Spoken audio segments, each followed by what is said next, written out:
بسم اللہ الرحمن الرحیم نحمدہ ونصلی علی رسول الکریم اما بعد فاعوذ باللہ من الشیطان الرجیم۔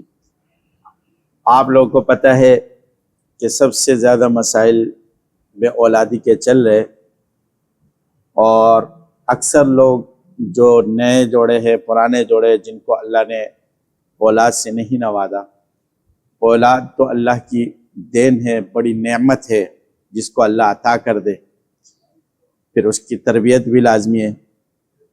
تو اصل لوگ پریشان ہوتے ہیں کہ ہماری اولاد نہیں ہے، لوگ ہمارے میسیج بھی کرتے ہیں حضرت اولاد کے لیے، بے اولادی کے لیے کوئی وظیفہ، کوئی ذکر۔ تو اولاد کے لیے ہم آپ کو ذکر دے رہے، آپ یہ لازمی کریں اولاد کے لیے۔ رب لا تذرنی فردا وانت خیر الوارثین، یہ آپ لوگوں نے پڑھنا ہے 101 مرتبہ۔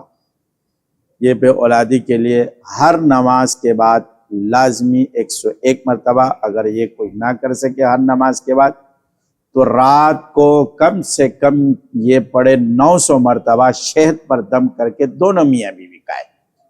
اور اگر ہر نماز کے بعد 101 مرتبہ کرو گے تو اس کو کرنے کے بعد میاں بیوی اپنے لیے شہد پہ دم کرے اور رات کو وہ شہد لازمی کھایا کرے۔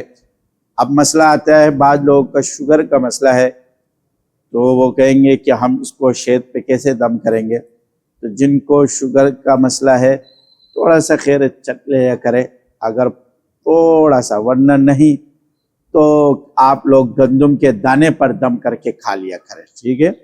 تو انشاءاللہ اللہ رب العزت نیک صالح اولاد دے دے گا۔ وآخر دعوانا الحمدللہ رب العالمین۔